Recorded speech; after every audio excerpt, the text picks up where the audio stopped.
This is A World on Purpose.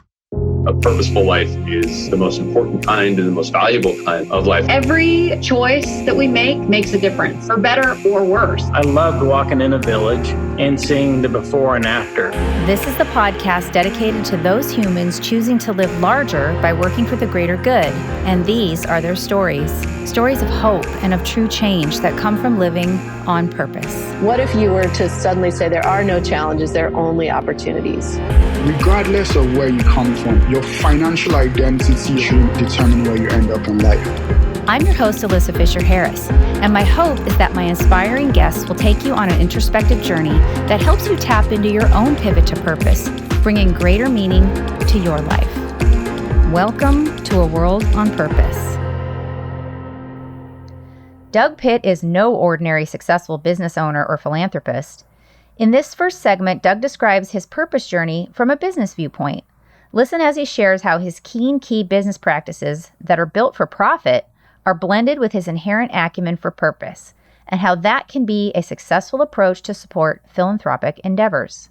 Hello, everyone, and welcome back to A World on Purpose. I am your host, Alyssa Fisher-Harris, and as always at A World on Purpose, we look forward to bringing you the most inspirational and aspirational human beings that we call the change makers who are making a difference in the world, living with the world on purpose. And today is no exception.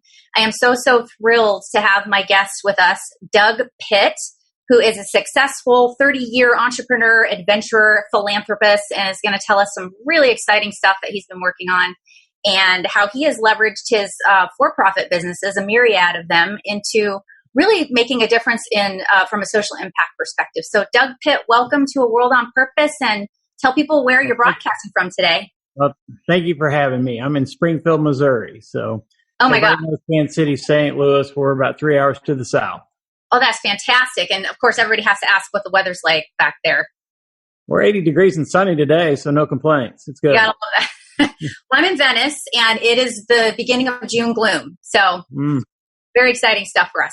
So, Doug, you know what our show is about, and obviously this is an opportunity for you to really share all of these exciting things that you've been working on. And I really want to give people a good idea of like who you are first as a person. Usually what I like to do when I open the show is I ask, we're going to talk about all these amazing companies you've built and the organizations that you've spearheaded, but I really want people to get to know you first. So I love to know your origin story and what I call usually your pivot to purpose, which is kind of that sort of like ping light bulb aha moment when you realized I don't need to just be about profit, but I can leverage all that profit for purpose. So why don't you tell us a little bit about yourself and that inspirational moment for you? Sure. The easy story, I'm a dad. I have 3 adult children, 24, 25, and 26, and fun ages, by the way. It's a neat phase of life to be able to, I call them baby adults, but really they're not baby adults. They're adults. And just my last one just graduated as an architecture major. So it's a blast to really see them jump into we're all calling the real world. Although, are we in COVID? Is this a real world? I think we got to put an asterisk by it. So, but I've been in the tech game for 30 years. LAN, WAN, wireless, router, switching is a lot of what we do. I've actually sold my company twice and bought it back the third time about 3 years ago in November. Kind of long, weird story, but I've been in the real estate game for a long time. Build medical clinics, and then yes, we've got a few philanthropic pursuits along the way. And I'm a businessman first, although I get more recognition probably in the philanthropic space. I'm wired as a business person. So everything I do, everything I touch, the way I try to lead, the way the things I choose to be involved in, there definitely is going to be some business acumen in the process and how we do it, because really it's tested. I know that's what works. And I've never been one to really think, well, nonprofit means, we skimp because it's for cause, right? We got to run cheap. We got to do this or that way. I'm not saying to be ostentatious. We obviously watch our pennies super tight. We have the ultimate responsibility when we're spending somebody else's money. So, I'll put that in there. But at the same time, we give our best and put on our best to get a great result in our companies. Why wouldn't we do that in the philanthropic space and every charity we're involved in? So if I'm a little militant about a couple of things, that's it. We'll have a balance sheet. We'll know how to read it. Everybody involved will know how to read it. You can have a profit and loss column in a nonprofit company, and that's just a tax designation to help the IRS. But the reality is we have payroll. We've got to keep the lights on. Mm-hmm. We owe our employees to do right by them with health insurance and a number of things. So guess what? Those are real costs we have every month. And so if there's a method to our madness, but also to our success, I think it's because we're wired like business people. I think that's really a good point, because I think there's kind of a misnomer in the social good space where you have to be this struggling, fledgling organization in order to do good, and that you can't put money towards operations. And that's kind of unfortunate a lot of the time, because you need operations in order to help the cause. You have to have people to execute for you, what you're trying to do. So you said to me something really interesting. You said, we're wired for cause. We just have to figure out how we make money. So can you explain a little bit about that in terms of what that meant for you? Let me talk maybe even 20 years ago. I was in a little different place in life. When I started my company, I'm borrowing money from my parents 30 years ago. And, it's all you can do. It's put the kids to bed at 9, stay up till 1, figure it out, get up the next morning, grind it out, get home, have dinner, be dad, and then go back to working. And, I did that the first decade, 15 years of my life. And that's what you do. That's all I ever knew. But I started getting involved with charities. I was probably in my mid-20s when I started my first company. And so around 30, I joined a Big Brothers Big Sisters board and got on another board. And really, that's where I was starting to figure it out. But I'll be honest with you, I did walk into those with that proper mentality of, handing me down computers. Let's hand, something's better than nothing. This cheap rent on this building would be great. It's in a basement, doesn't have windows, but the rent's cheap and they can operate. These are things we would never want to work in these environments. Unproductive these types of computers are, and just a terrible philosophy. And so the more I got into it, I realized, one, here's what you're asking these people to do. You're saying it's okay for me to make money and strive to achieve anything I can for my family. But for you, since it's a cause, why don't you take less money? Oh, by the way, can't pay you insurance. So you need to figure that out on your own or not have it. And also show up every day to a building without windows. And yes, it's mold and musty and smells bad, but guess what? We're helping the kids. So it's all good, right? And I'm not throwing stones at anybody. That's the progression of how we did it, how we've tried to figure it out. But I think we've gotten smarter in the fact of, guess what? There's competition in the nonprofit space. If you don't think there is, I'm beating you. I'm going to win. I'm going to go out there and collect more money. When we're out there, every charity is fighting for, there's so many dollars, right? And we got to be smart. We got to be on our game and how we get the message out. Guess what? Those are great business. That's a sales meeting. That's a technical meeting with our group to figure out how we're going to be best in class at what we do. Mm-hmm. There's no permission slip for cause. Nope. We're going to go out there and be great. Oh my God, that's just fantastic. I love that you have that laser focus on how it should be run like business, because I think that does give it a little bit of, any cause you work with, a little bit of an edge. Do you, so when you started with the Boys and Girls Club then, and that was kind of your first experience with philanthropy, was that sort of when you realized, wow, I can really leverage my skill sets in business and for-profit business to take these kinds of NGOs I care about to the next level? Or has it something that's always been ingrained in you from a young age? I'd love to know a little bit more about that. I'm going to give mom and dad some credit there. I think maybe they've helped wire me in a certain way, but everybody's grown up with different environments, and we all, for the people that land where I think we are, our backgrounds are much different. Mm-hmm. And for all of us. So how did we all get here? I don't know if I have the recipe. All I know is we did land here. Certain things choose you. I think that's what's exciting. I can't force it. And I've made this mistake. When I started getting on a lot of boards and getting involved, I started accepting some really based on the people who were on the board, maybe as much or more in the cause, if I'm being honest. And what happens is I start just taking up a board seat. My heart's not in it. And I'm really doing it because maybe, some friends said, hey, we'd love to have you and it'd be great. And I'm I actually removed myself from a board when in my mid-30s for that reason. I felt guilty. I'm taking a seat.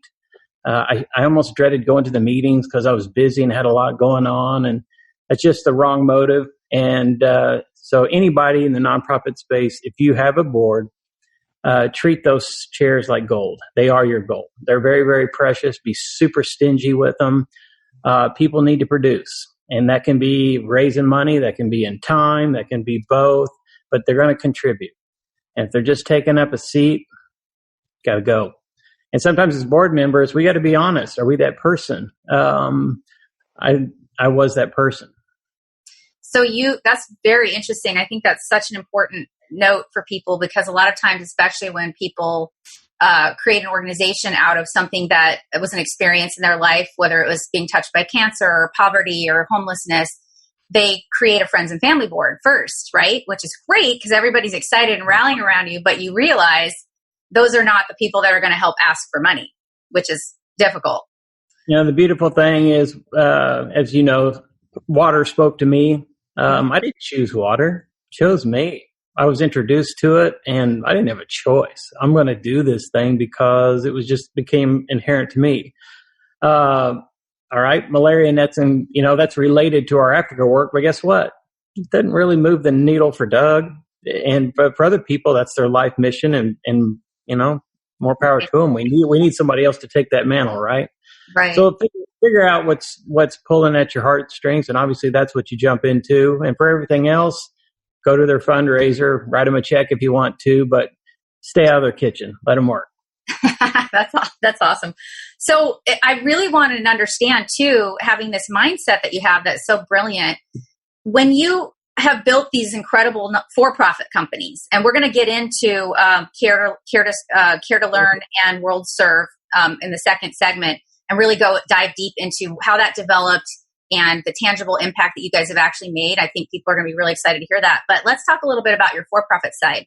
When you realize that you shouldn't just be a board member, but you have this machine of a for-profit business that could really generate powerful change by supporting philanthropic endeavors, how does that work in your mind when you're thinking of a for-profit company, you're creating it? Is it something you build in like companies do now where there's a CSR division and you have people that look at different things across your company that you can support? Or do you pick these specific things that you've been involved in and there's a percentage that goes to them? How do you integrate your for-profit with your nonprofit passions? So like I said, I probably get more attention from my philanthropic roles than I do my corporate world. Right. Really, just because I keep my corporate world pretty tight as far as what I do. But my answer is probably going to sound backwards. I have zero philanthropic pursuits when I'm setting out in my corporate life. None. Okay. Why? The guardrails have to be really tight. I got to make sure that we've got a mission. We're staying on point. It is a grind. And we're going to set out to produce this widget, sell this widget, whatever your business is.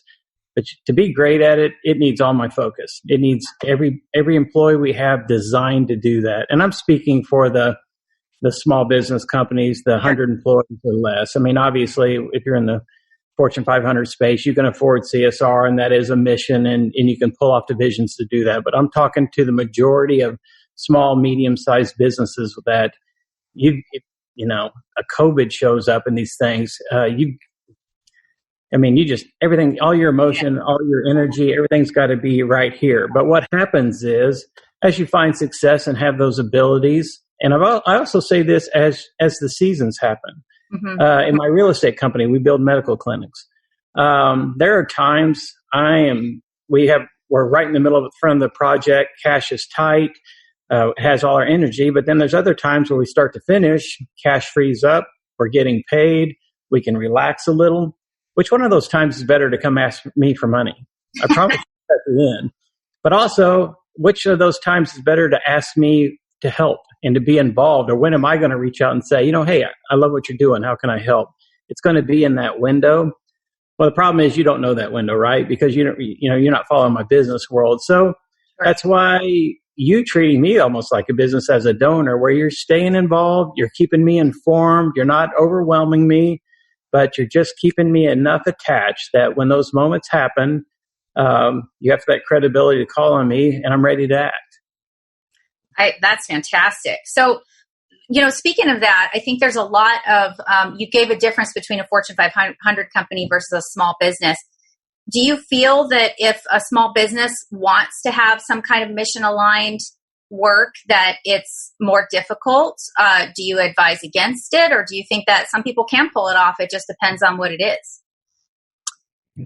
I say to each his own. What's the end goal? If I'm going to open a company to make money, we're going to make money, and I don't apologize for that. Sure. I want commas. I want to go after and build the biggest company that I can. Why? It frees me up. I'm a different guy even now at 53 than I was at 43. Why?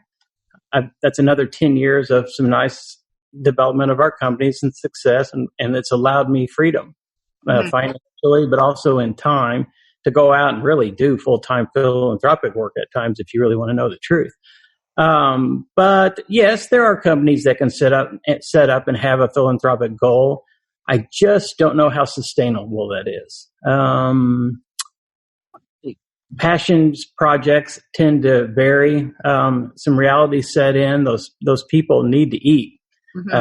Happen in their life. They have a kid. They have a sickness. They have, maybe just opportunity calls, and one of the key member leaves. Why? They got an opportunity to go do something more fun or some. There's just a lot of dynamics when when you have all your chips in a full-time profit business. That's going to keep your attention. I just think you're sharper. That's my recipe. That's how Doug chooses to do it. But sure. I think that model could work for someone else, just not me. Sure. And you know what? I love that honesty, because I think there's a lot of information out there right now.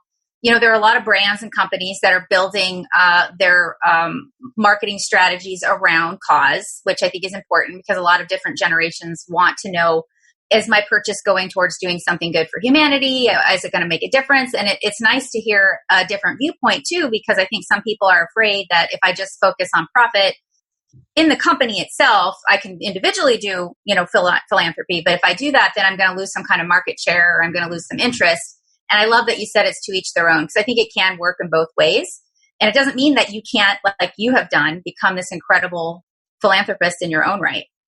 COVID might be a great example, right? In our tech company, I've got 40-something engineers sitting doing tech work. Well, we were deemed essential and we were all working, but maybe, they were probably at 70% instead of the normal 100. So we have some really smart people sitting on the sidelines with this 30% of the capacity. We're a for-profit company. We're jumping out. That's what we do. But here's a window where we have bandwidth. And so we reached out to our community foundation here and set up a quick program to work with nonprofits in the area to do infrastructure projects for them for free. Well, we have the bandwidth. I'm already paid for the people. So we're going to use this window where we're slow and we have this horsepower sitting on the sidelines to come out and do infrastructure projects that they could never afford, right? That's how a for-profit company works to make, we're still on our mission. We're still doing what we do, but we're being entrepreneurial and we're helping solve a problem together. And so there are a lot of ways when I think, me, but people watching may not understand some of my philanthropic background and really how I'm wired. But again, I don't apologize for being business first and then use that platform to go serve anybody and everybody that our heart speaks to. Yeah, well, I'm excited that you're talking about that, though, because I think it's really important. And now we get to go into our next segment, part 2 of a three-part series where we're going to actually dive deep into the causes that you care about and all this philanthropic, really tangible work that you've done around the world. So before we close out this segment, why don't you tell people where they can find you and the causes that you care about, and then we'll dive into that in part 2. Oh, I hate mentioning a vanity site where it's your own name, but DougPitt.com is a place at least you can get to all of our charities like World Serve and Waterboys and Care to Learn and just see some of the things that we do, but also my for-profit companies as well. So that's the easy button. Terrific. DougPitt.com. Is that right? That's okay. I love it. Why not? Own it. I think it's fantastic. So we are wrapping part 1 of part 3 series with Doug Pitt here at A World on Purpose. We are so excited for you to come back and listen to part 2 and part 3, where we're going to really get exciting information about Care to Learn, World Serve, and some other exciting endeavors that Doug is taking in his philanthropic reach. And thank you so much for tuning in to part 1. Let's come back and see you in part 2. I'm Alyssa Fisher-Harris, and thank you for tuning into A World on Purpose.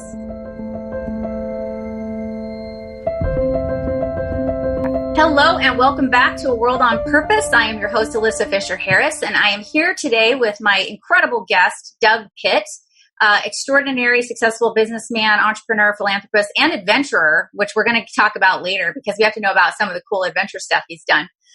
In the first part of our 3-part series, he talked really heavily about his amazing work that he's done in the for-profit space, all of his businesses and his adventures in the for-profit world, and how that's been able to really leverage his passion for philanthropy. So we're going to dive deeper now into a couple of the causes that Doug has spearheaded and learn about the real boots on the ground work and the lives that his work has touched. Starting with, they're both a couple of them. Care to Serve is one. Care to Learn is one of them, and World Serve is the other. So, Doug, welcome back to A World on Purpose. And thank you so much. Yeah, which one do you want to start with first? Because I know that's not even all of the things you do, but those are 2 of the bigger ones. World Serve was first. In 2006, and World Serve is one of the largest private drilling companies in East Africa, mostly in Tanzania and Ethiopia, Kenya. And John Bongiorno, who is the president, he just didn't. I didn't know him. He called up, actually called my pastor and said, "Hey, I want Doug Pitt. I want to meet him." So he did, and this Italian guy walks in my office and starts telling me about Tanzania and all the great work they're doing there, drilling clean water.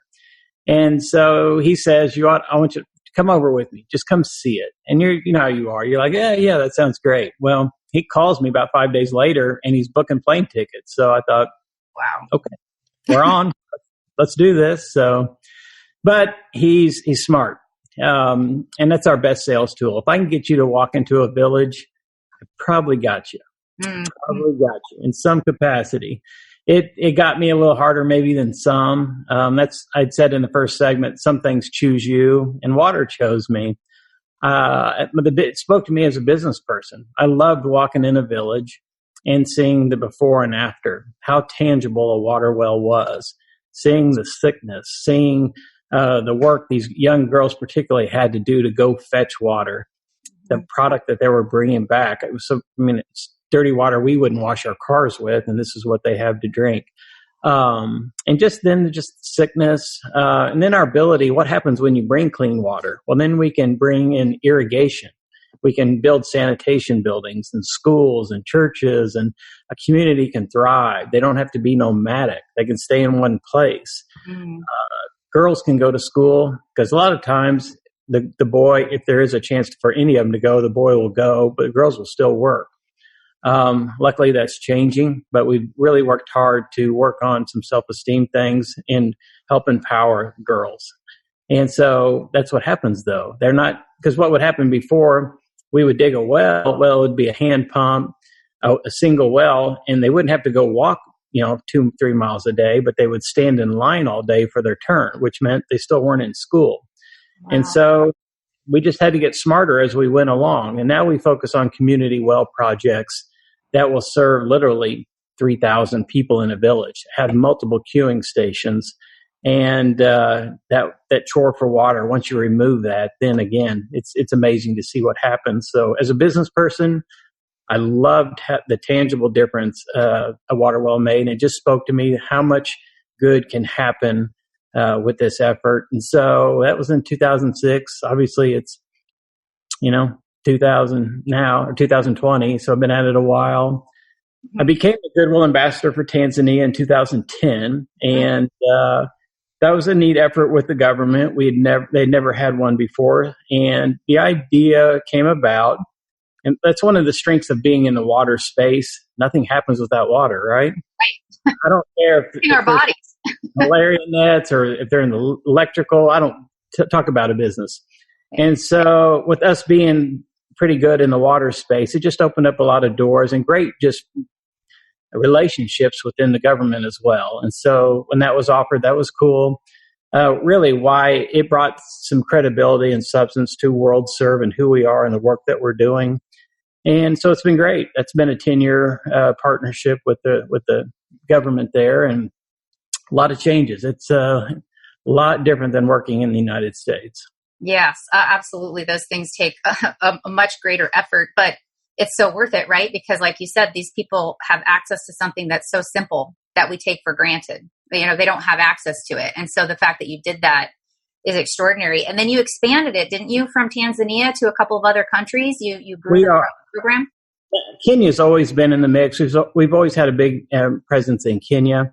Ethiopia is relatively new. My brother has a daughter from Ethiopia. My sister, who lives here in the same town I do, has 2 boys from Ethiopia. Oh, wow. And so he's actually helped leading that effort and to expand in Ethiopia. And obviously we've got a little different heart feel for Ethiopia and what happens there just because of our family. But so it's great to see that kind of growth happen and more lives changed. I think probably 2 million people have had clean water since the initiative of World Serve started. So it's not insignificant. It's pretty exciting. Oh my God, that's huge. Did you find that the solutions that you had to try to figure out were quite different in the 3 regions, or was it pretty similar across all? No, our biggest problem is just logistics and geography. When these trucks are so heavy and you have to go to places literally where there is at times zero road infrastructure. Mm-hmm. We've had areas where we've had the whole village come out and they're just shoring up a creek line just so we can try to get over some waterways. We've had trucks overturned and people hurt, people killed. Wow. It is not, this is not a get on the highway and go travel. A lot of times it can be really tough. Obviously, throw in some wild animals and snakes that'll kill you. It's tough. In Kenya, when they had some of their civil uprisings, the big fight is over water and water rights and space, and to have our guys shot at and have to be removed from an area because it was physically too dangerous. The refugee camps, there's unfortunately a lot of stories that I wish I didn't have to know or wish I had to tell, but I love the outcome of what's happened there and just how freeing it is to the people. It must be so rewarding too to watch. Have you been able to follow some of the young girls that were finally able to go back to school and hear some of their success stories? It is bizarre almost to, even when I take one of my own kids 5 years to one of these early villages, it's brown. Everything you look at is brown. Yeah. You'll go back 5 years today and it's green. There's just the mountainside of all this vegetation that's happened, and you see the different buildings that have popped up, and they have a medical dispensary now, and the school and sanitation building, and I just can't even speak to it because if I were to take you there today, you'd look at it and go, oh, that's a neat little village, but knowing the before, it's just unbelievable. And how people say that philanthropy should be altruistic, but there's got to be something inside your heart that just makes you feel like I really helped. Even if you help one person, but you helped so many, it must feel so rewarding for you to have felt like that you were a part of that. Like I said, some things choose you. I'm thrilled to be a part of it. I happen to love photography, and so it's quite a landscape to be able to shoot over in Africa, and it's one of my favorite places to shoot, just as an adventure hobbyist. And I love everything about this place. I really do, and I'm thrilled that my kids do as well. That's great. Yeah, and I'd like to talk a little bit about your wife and children and how they're involved as well with some of the work you do. So that's incredible. And maybe people, when they go to the website, we'll tell them at the end, will they be able to see some of your photographs on the website? We've done shows and we sold them to sell for clean water projects, but I don't know. It's weird enough having people go to your own site. So, but people love that stuff. They want to know. They want to know your viewpoint. Well, if you ever care to share your photographs, I'm sure people would be very thrilled about that. So that is just so amazing. I'm in a partnership that one of my partners was involved in a water project, an early water project with some celebrity folks that took a movie and turned it into a philanthropic endeavor. And out of that came Charity Water and water.org. And so water is so essential, and people just forget how important it is to the world. So first of all, thank you for taking that one on. That's amazing. And I'm really glad that water chose you. And I can't wait for people to go check out the website and learn more about it. So let's go into the second one that you were telling me about, which is a little closer to home. Let me interrupt you. I'd be remiss if I didn't talk about waterboys.org, because it's one of the coolest spinoffs that's really happened. And if you know, so it's waterboys.org to go find it. But Chris Long, who is two-time Super Bowl champion with the Philadelphia Eagles and the Patriots, Howie Long's son, one of my favorite people. And Chris and I got to be good friends, and we actually met in Tanzania for the first time through a weird circumstance.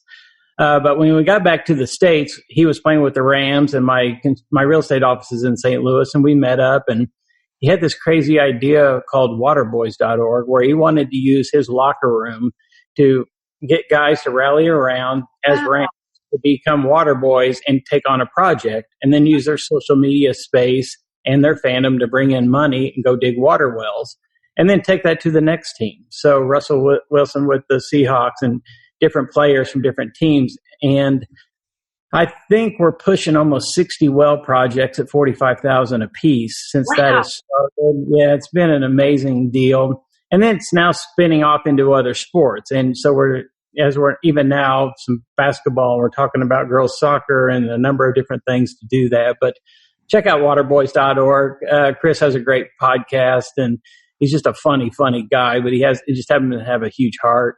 And I can't say enough. One crazy idea and the amount of help he's done to this point. And he's just getting started. So waterboys.org, and I'm just super thrilled to have been a part of it. Oh my God, that is great information. Thank you so much. And we'll make sure that all of that is on, the follow-up information on the website and stuff too, because I love that you said one crazy idea. That's all it takes. It's one crazy idea, and then you can make it into this incredible, impactful experience for humankind. So into that, let's start with, let's go into the second one, which I know you're very passionate about, Care to Learn, which I think started at home and has grown quite a bit. Why don't you tell everybody about that? So I was involved with my Chamber of Commerce, and I was president that year, and that would have been 12 years ago. And when you retire off the board, they have the retiring members just talk about what they would like the new board to work on, and you hear the normal job and sustainability and development and some of the kind of the canned stuff. But one lady got up and said, "We have a poverty issue in Springfield," and that being Springfield, Missouri.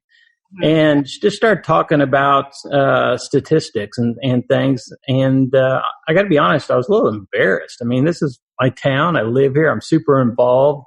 And she's talking about a place as if I've never even heard of this place. And to her point, poverty is hidden. We keep it hidden. Mm-hmm. But the reality is it's there. You can look at it or not, but it's there. And then she just started telling stories of 3 siblings sharing a toothbrush and a girl wearing high heel shoes clunking down the hall. She's not playing dress up. That's the only shoes she had to wear. And 5th grade boy being made fun of for wearing his mom's jeans. Mm. And my thought, I left that meeting, and it wouldn't escape me. And I remember sitting at a stoplight. I'm staring at my office about to pull in. And it just something came over me, and I just knew that kid and that 5th grade boy, he's probably 2 miles from me right now, 3 miles from me right now, and I can't find him. I can get the money. So if we can find these kids, these aren't expensive fixes. Let's restore some self-esteem. Let's get them back in the classroom and let a kid just be a kid. So I knew I was doing something. Didn't know what it was. Got on the phone, called my brother, called some good friends, and just started raising money. I did not have a name for the organization, and the lady with the school district that was helping me, she got so tired of me waiting, she named our checking account Care to Learn. And because we started spending money before we had a 501c3 or had our setup or money. That's not how you do it, by the way. I recommend you take care of some business before you start jumping out there. That speaks to the noted. Well noted. But, here we are into our 11th year. We've served now probably 1.5 million needs. I'm guessing 1.6, probably getting close.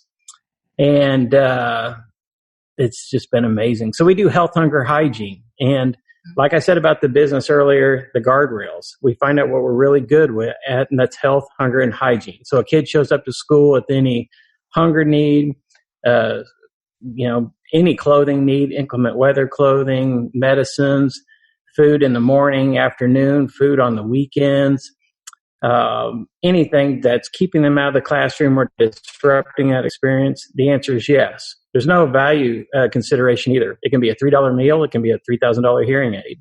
If it's disrupting that experience, the answer is yes, fund it. What I meant about guardrails, we don't do band instruments. We don't do field trips, and I would love to be able to do all that stuff. But we, again, treat it like a business. We find out exactly what we're going to do and do really well. And also to you as a donor, I'm telling you what I'm going to spend your money on. That's what I need to be spending your money on. And so we try to stay really focused on that. But we now have 36 chapters around the state of Missouri, and it's taken off. For me personally, that's one of the most touching organizations I think that I've heard of, because I was one of those kids. I think I shared with you when we first talked, I grew up, homeless on and off for the first 13 years of my life. And I distinctly remember moments where I had holes in my clothes and wasn't, showered. And I did feel invisible, except for the moments when the kids would tease me and dance in a circle saying, Alyssa's so poor, she has holes in her clothes. And it's an invisible, people don't really realize what's going on behind the scenes oftentimes in their own communities.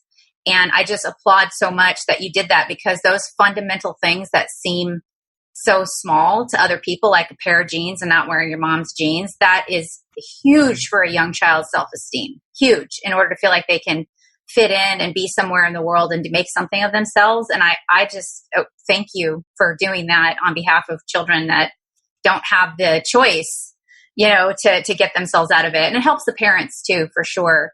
Also, is with Care to Learn, don't you do something in the space of, did you expand into children's rights, did I read? And what does that mean? So our idea is the health of a child, and self-esteem has been a number one thing with me, and really revolved around that fifth grade boy. Again, you can have shoes, but if they're dirty, it's as if you don't have any, and we're going to go do that. We're going to go get it funded. And so really it's, we're just trying to be smart. And when we go into a community, we sit down with them and figure it out. It's just not like, hey, well, let's raise some money and go spend it on health, hunger, hygiene. They may have a clothing program. They do it really, really well, but they're pretty bad at the other stuff. We'll come in there and help them figure out how to fortify what they're doing to make sure every kid is. We've walked into some towns and they'll say, oh, no, we got a good food program. And I'll say, okay, but you have 60 kids on a waiting list for backpacks for food on the weekends. Mm-hmm. So maybe you don't have it quite 100%. So let us come in and help you figure out there's no such thing as a waiting list. We have kids that show up on a Friday afternoon wanting to know, is this their week? Meaning, do I get the backpack of food this week? Mm-hmm. Oh, no. I wait until next week. Okay, thanks. Really? That's what we're doing? And so our idea is to come in and I want to commend even bad efforts. If you're really, but at the same time, they may be a little amateur. We just want to help them go pro. So we come in and really just try to teach some business practices. And then also it may mean we have to go out in their community and help find partners and really help educate. Again, I didn't know poverty was this big a deal in my own town. I didn't know there was such a thing as a dirt floor in Springfield, Missouri. Yeah, wow. There was. Yeah, and I think that's the case all over the country. It's like you said, the third world, and nobody would ever suspect it, and yet it happens. I mean, even places that are right in the backyard of very affluent regions. Can people? Go ahead. Sorry. Well, I was saying, so we've been to Jefferson City, where our state capital is, and we've met with representatives, and we've been out there speaking for the people that can't speak for themselves, and try to get legislation and funding for food programs, for lunch programs. We've helped fight pretty hard for that. You've read that around the country, where the kid shows up at noon, they get a cheese sandwich. They can't afford a meal. Well, you might as well put a sign around their neck that says, poor kid. And plus, you don't eat a cheese sandwich every day. I know I don't. And so when that happened here 20,000 students potentially in the school district, so it was a big number. Care to Learn came in and said, nope, we're going to fund every meal. Any kid that can't afford it is getting a hot meal. But then sometimes you can get lazy if you've raised enough money. It's easier to go spend it. Well, that's not good.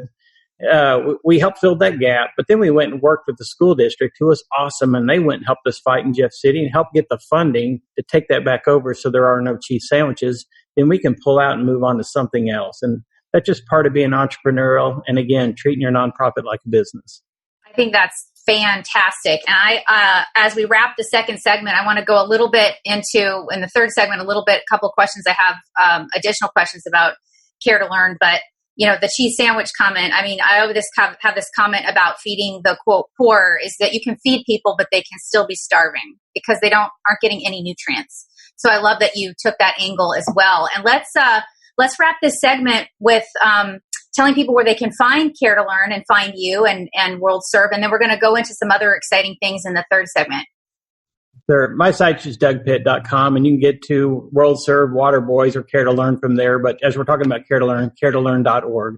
Great. That's so exciting. And I'm just, thank you so much. This has just made my day, and we're not even done yet. There's more to come. So thank you, everyone, for tuning into part 2, my segment with Doug Pitt in A World on Purpose. Come back for part 3 and learn more about all of his exciting outdoor adventures, as well as some new things that he's going to be dipping his toe into working on.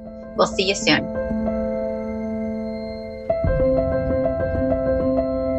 Hello, everyone, and welcome back to A World on Purpose again. We are here with Doug Pitt. Very, very exciting. Again, successful philanthropist, entrepreneur, outdoor adventurer. And we've been talking about, in the first segment, we talked about his for-profit work, which is really interesting, and what he's done there and how he's leveraged that for social good.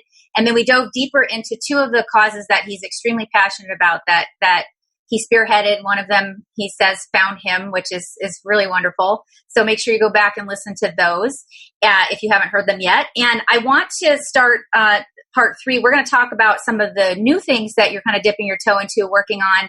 But I want to just quickly go back to Care to Learn. I had a question about that. You have 35 chapters in Missouri. Is Care to Learn 36? Okay. Is Care to Learn a model that anyone else could try to build a chapter around the United States if they wanted to? Because I think there are a lot of places in the United States that probably need this help. We've stayed Missouri-centric, really it was kind of a grow your own pride of Missouri type thing. And the reality is it'd almost be easier to jump across to Arkansas and Oklahoma. They're closer than even northern Missouri. But it really was just a Missouri pride thing. We're ready to start jumping borders, I think, at some point. But we've had calls from all over the United States and Morocco and different places, international places. And what we tell them is, here's the blueprint, steal it. Steal it. Yeah. Don't call it Care to Learn, but steal it. We'll help you with best practices, answer any questions. And, because we weren't ready to, quote, franchise a model or put that support system behind it. I kind of felt that would be a tail wagging the dog and just too much brain power not going to our children and what I could control. So, yeah, steal it. Help you. I wish there were the Care to Learn model flooding the areas. That'd be wonderful. That's great. That's what I thought you were going to say, because it is hard to kind of take something like that to other states because of all the different regulations and things too. But the fact that you have a blueprint for somebody that might want to take that on is just fantastic. So I want to know if there was anything, before we talk into some of the new stuff you've done, is there anything else that you've worked on that was just like fun and different and that, brought a lot of attention to any other causes that you were kind of interested in? Maybe something somebody brought to you that you didn't know about that you kind of jumped on board and helped? I would say the newest thing, and again, I feel privileged to be at a place in life where I can choose some of these things, and I can turn some for-profit work and kind of maybe pivot into making it a philanthropic run. And we're doing that in Ferguson, Missouri right now. I have a real estate company in St. Louis. Oddly enough, I was born in Ferguson. Didn't even know that until I was watching the riots with my mom. I knew I was a St. Louis kid back then, but she's like, no, you were born right there. And we've been doing a redevelopment program in really North St. Louis, not just Ferguson. But everybody knew it from 2014 when the Michael Brown killing happened and everything there. And I was with his father yesterday, talking to him, Michael Brown Sr. And as we've been doing a redevelopment effort in Ferguson, a couple of businessmen, I'm putting a medical clinic there, and we're doing some things to help strengthen the organization. But when we showed up there, we were 5 white guys. We were not the messengers. We weren't the right messengers, let me say that. And we were astute enough to know early on, look, we want to help. We want to be part of the solution, but it's not our story to tell. I'm not the right guy. So we went and partnered with every civic organization, but most of them were African-American and led. And they've been the one to take this message. And it's taken a long time because really we had almost too many groups together. We have like 35 in this consortium. And so you get a lot of ideas and a lot of moving parts. But I say all that to say we've landed at a cool spot. We have some great things happening in Ferguson. But what's also happened is, right now in our country, we have the community having these discussions, the Black community having these discussions. We're sitting in these silos. What happened if these discussions happen together? We would learn so much from each other. And having this my optics on really what the Black community is feeling in their hearts. I'll be on the golf course. I may be playing with some buddies who are white, and I'll hear some conversation that I know is assumptions made on what they've seen on TV and some Google searches and whatnot. And I know it's not a true reality, but it's become their reality. And why? I'm not throwing stones. That's how we work, right? So I just knew this communication needed to happen. And my business partner, Brian Hayes, he gets a lot of the credit for that. We have a cat showing, by the way. So cat's name. Wait, you can't show it and not tell the name. That's Rocky. It's my daughter's cat. And anyway, so Brian, my business partner, gets a lot of the credit. He has lived, thousands of hours over the last, now probably even going into 4 years. But we started having these conversations. We're putting them on tape. And really the idea is just to help educate. I think it's positive for the Black community, but I really think it's more important for the white community to hear the perspective. I've heard of white privilege, but it didn't really resonate with me. I understand it now. It's a real thing. And my sister has 2 boys from Ethiopia, right?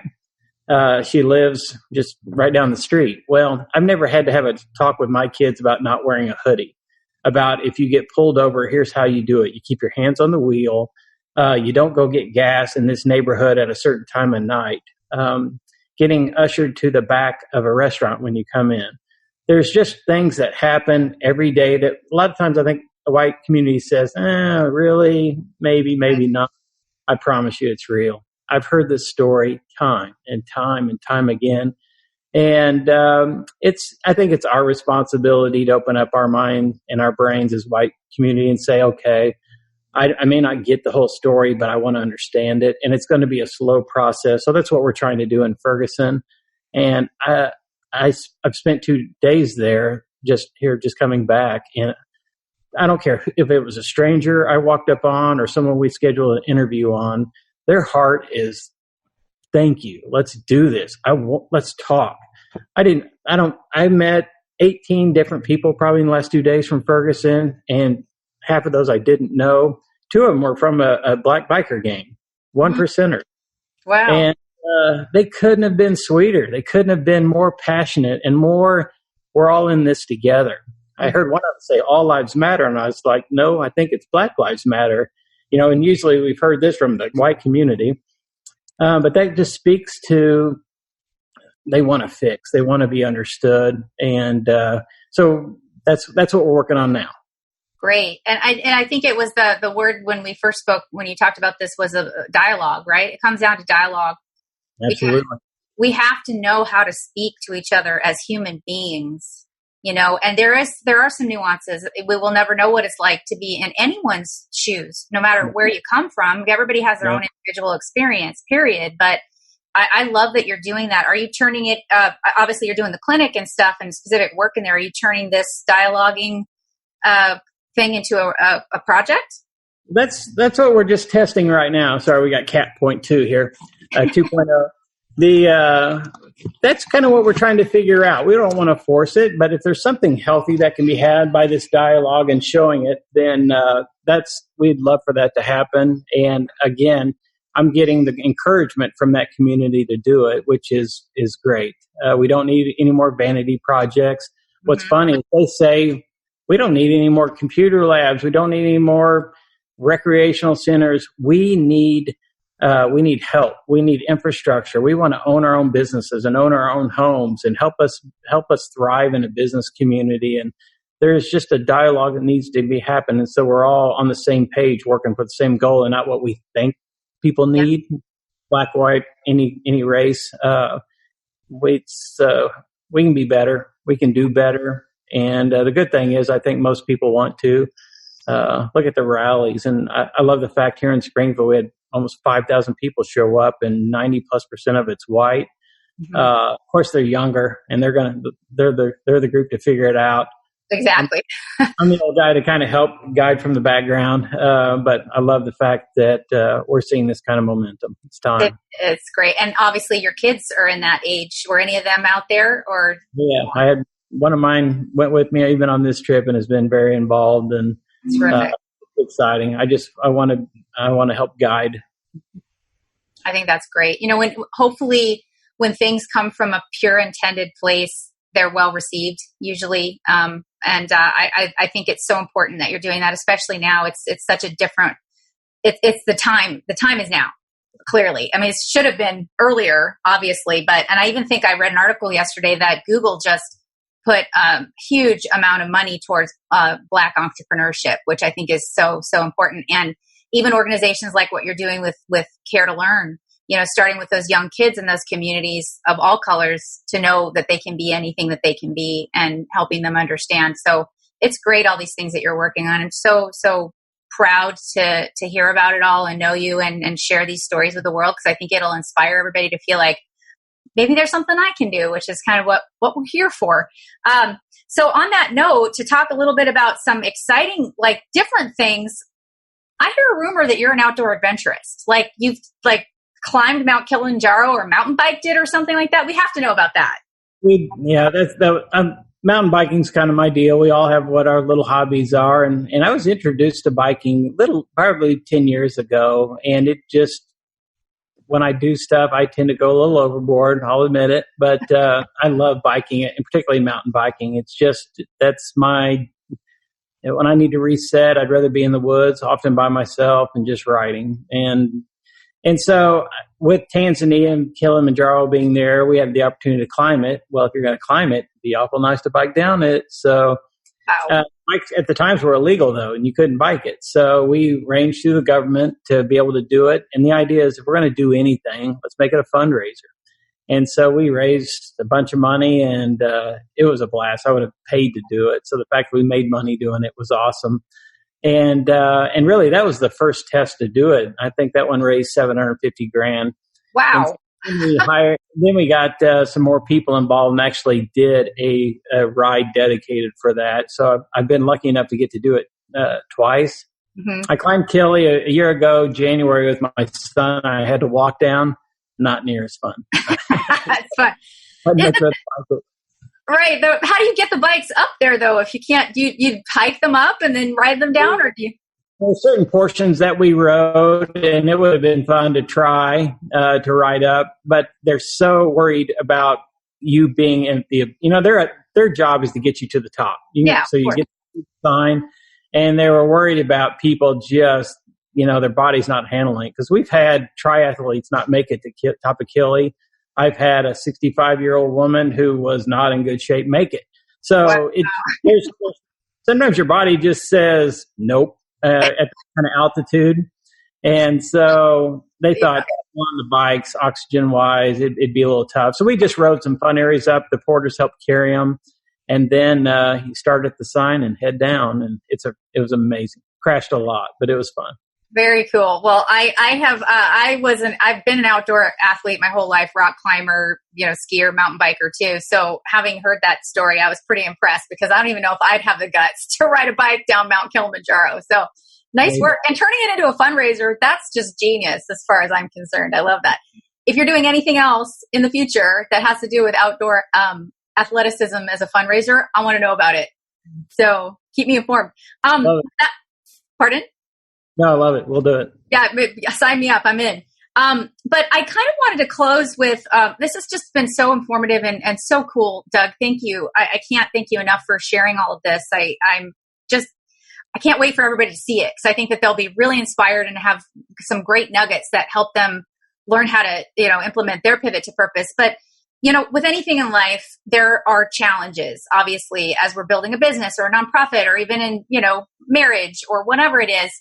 But as you were doing all of these things, were there any moments in your journey where you were just like, oh, this is so hard? I mean, it's just, it was tough and there were challenges. And what did you do? What kind of things did you do to help you sort of stay on target? And what could you impart in terms of advice to people if they are feeling like giving up when they maybe are just right at that point where if they just stayed the course, they would hit the tipping point? Anybody that's found any level of success, I promise you, has wanted to quit and just had those moments. And anybody's lying if they say they did. And of course I have many times. Sometimes fear is your biggest motivator. Early on, borrowing money from my parents, I was more worried about losing their money than I was making my company work in the early days. So that'll get you motivated. But I would, one of the best business books out there is 50 Cents, and I'm being dead serious. I recommend everybody the one he just put out, and it talks about working hard. Yeah, the hustle's there, but you have to hustle smarter too. Mm-hmm. And it's brilliant, because that's exactly my belief. You won't outwork me. I promise you. That's something that I control. I will not get outworked. But what happens when I take the time to back up and really try to work smarter, make use of my time? And I kind of figured that out in my early 30s. After, I kind of took pride in the fact that I was working this many hours a week, and you kind of wore that as a badge of courage, when actually that's the stupidest thing in the world. That tells you nothing, except maybe you waste time.